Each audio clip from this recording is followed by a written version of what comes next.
What were we talking No, about? killing an idea. Oh, yeah. Is that we have to come up with bombs that kill ideas. But I mean, I feel like you're on this page. Are we going to wipe them out? No, I'm not. Oh, okay. I'm saying that it's an emotional response. Right. I'm not on the page. And that's not a good idea, emotional responses. But let's use this. Bill Maher went after Stephen Colbert with a merciless critique, and it was every bit as brutal as expected. After reports surfaced that Colbert was fired from CBS following a staggering $40 million loss, Maher didn't hold anything back. Now the dinosaurs are outside of the theme park.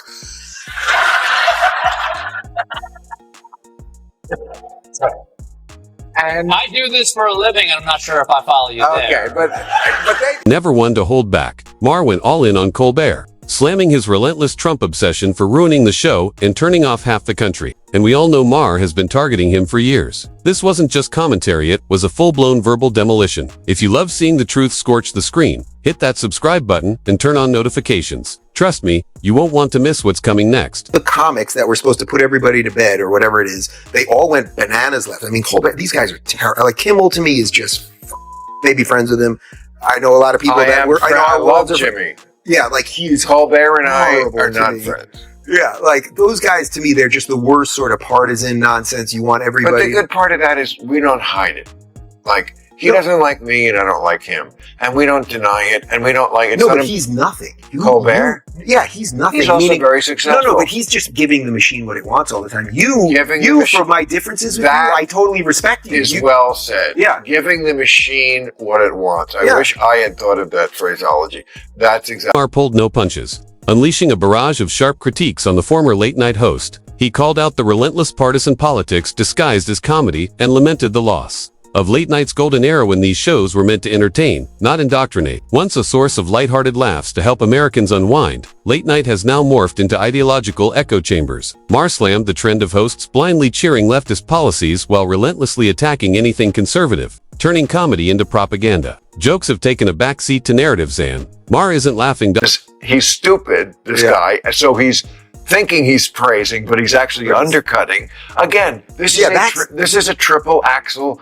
And he always should get... Dude, that's court jester stuff. That's the stuff the comics are supposed to do. Court jester stuff. That's the stuff we were supposed to do, so right? They've all become the reverse, though, right? They've all become... Maher didn't hold back, ripping into Colbert for abandoning his role as a comedian and becoming a blatant left-wing sycophant. He accused Colbert of turning a once-iconic late-night platform into a megaphone for woke ideology. No nuance, no balance, just pure partisan pandering. Maher argued that Colbert had sacrificed comedy to preach to the progressive choir, leaving no space for independent thought. Fully immersed in wokeness, Colbert was fair game for Maher's critique. Maher then explained why. Despite moving in the same circles and even appearing on Colbert's show, they were never friends. Maher may be liberal, but he's no loyalist. He doesn't worship Trump, but he doesn't hate him either. Unlike Colbert, Maher isn't afraid to call his own side out when it goes off the rails, a quality that makes him both dangerous and refreshingly honest. Did his show twice.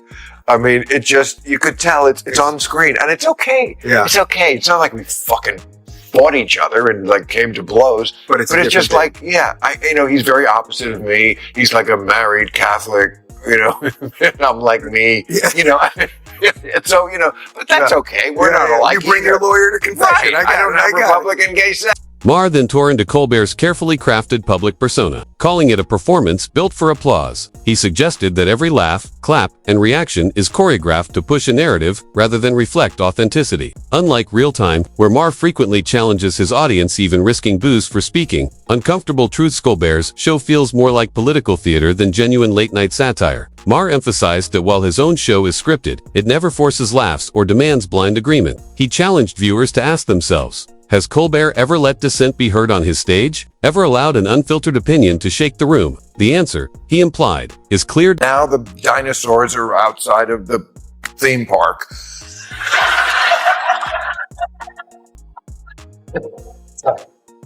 And I do this for a living, and I'm not sure if I follow you there. Okay, but they do. The tension between Maher and Colbert is unmistakable and has been brewing for years. They simply don't like each other. Maher, at least, tries to remain civil, while Colbert often comes across as smug. At one point, Maher cracked a clever joke. The audience laughed, but Colbert pretended not to get it, leaving Maher awkwardly exposed on national television. Maher has never hidden his disdain for Colbert, yet he still appeared on his show because he values open dialogue, even with those who disagree or dislike him. That's what real discourse looks like. Colbert, on the other hand, plays petty, preferring to cancel, mock, and attack anyone who doesn't echo his worldview. For Maher, it's about debate. For Colbert, it's about control. You're talking No, about killing an idea. Oh yeah. Is that we have to come up with bombs that kill ideas. I mean, I feel like you're on this page where you're going to wipe them out. No, I'm not. Oh, okay. I'm saying that it's an emotional response. Right. I'm And not that's on the page. And that's not a good idea, emotional responses.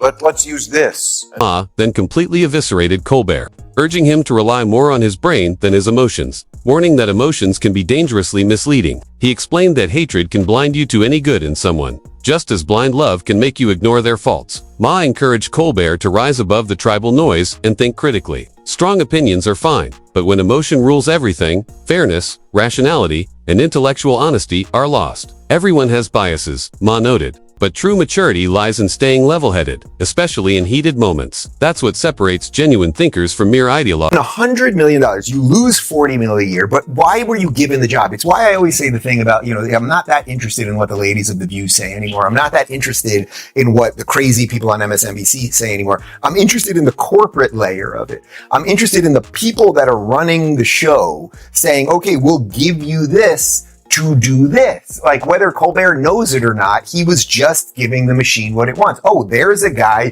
who will literally dance to convince people to get a vaccine that doesn't work. We'll give him plenty of money to do it, right? And there's a guy, Brian Stelter, who will say whatever we want. And then people will wake up and his ratings will be horrible. So we'll fire him. And then he'll disappear and we'll bring him back because not everyone will give the machine what it wants. And there's the inherent problem. That's why going independent really is the only thing that you can do if you're going to be a truly honest player in the space. Anyone going into business expects to make a profit. And when losses keep mounting, it's only logical to rethink the strategy. That's exactly what happened with Stephen Colbert. Despite a staggering $100 million annual budget, he consistently lost between $40 and $50 million. Eventually, CBS made the inevitable business decision: pull the plug. The bigger issue, as Dave Rubin pointed out, is why Colbert had such a massive budget in the first place. It wasn't for comedy, it was to echo whatever the establishment wanted. That's why he became a frontman for the COVID vaccine narrative and helped bury the Hunter Biden laptop story. He wasn't just a host, he was a well-paid mouthpiece. And once news of his firing went viral, Jon Stewart reportedly went into a frenzy. The fact that CBS didn't try to save their #1 rated network late night franchise that's been on the air for over 3 decades is part of what's making everybody wonder, was this purely financial? Or maybe the path of least resistance for your $8 billion? Stewart's blood boiled as he lashed out at Paramount, CBS's parent company, accusing them of shamelessly kowtowing to Donald Trump. In a fiery tirade, he claimed the network cared more about securing Trump's approval for their $8 billion merger than preserving Stephen Colbert's late-night legacy. According to Stewart, it wasn't about ratings or quality, it was about politics and profit. Honestly, none of this was surprising. Stewart's reaction was entirely predictable. He would never throw Colbert under the bus. After all, Stewart had been instrumental in launching Colbert's late-night career, mentoring him as a foundational part of The Daily Show's satirical war room before Colbert left in 2005. That kind of bond doesn't break easily. So naturally, Stewart sees this as not just corporate betrayal, but personal. His explosive reaction has sparked criticism across the board. Speculation yesterday in the podcast universe, Bill Simmons had on Matthew Bellany of Puck News, formerly Hollywood Reporter, and they openly wondered whether when Jon Stewart went on the air Monday night, he would quit because he was so outraged over the deep wrong that had been done to his good friend Stephen Colbert, clearly fired over politics. And so there was some anticipation. They both said they were going to watch Stewart live that night to see whether he would quit and make a point that this was deeply immoral, so much so that he would sacrifice the millions and the fame, air quotes, that he's getting from his reappearance on Mondays on The Daily Show. And instead, this is... Megyn Kelly didn't hold back as she called out Jon Stewart's glaring hypocrisy in the Colbert saga. While many expected Stewart to take a principled stand, maybe even resign from The Daily Show, which is under the same Paramount umbrella. He opted for theatrics over integrity. Instead of stepping down in protest, he delivered a cringeworthy song and dance routine, thinly disguised as satire, supposedly aimed at Paramount. But the one action that would have truly mattered, the resignation, ever happened. Stewart, it seems, valued the security of his paycheck and the comfort of his fame over showing real solidarity with his longtime friend and protege, Stephen Colbert. It was all performative outrage, loud, dramatic, and ultimately empty. Kelly emphasized that if this were truly about principle, Stewart had the platform and power to walk away and send a real message. Instead, he chose the easier path, pretending to rebel while cashing in. Lefties are losing it over news of the show's cancellation.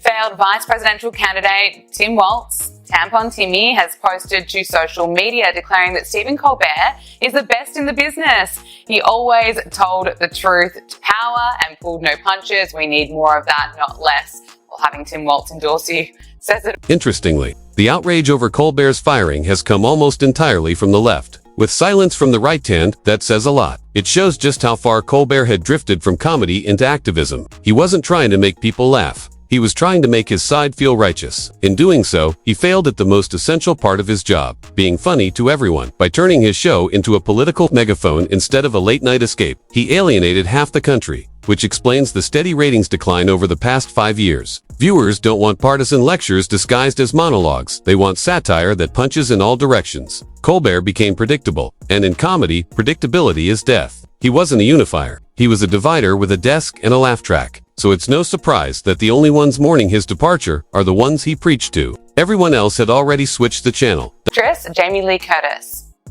It's bad. He's a great guy. Yes, they're trying to silence people, but that won't work. Won't work.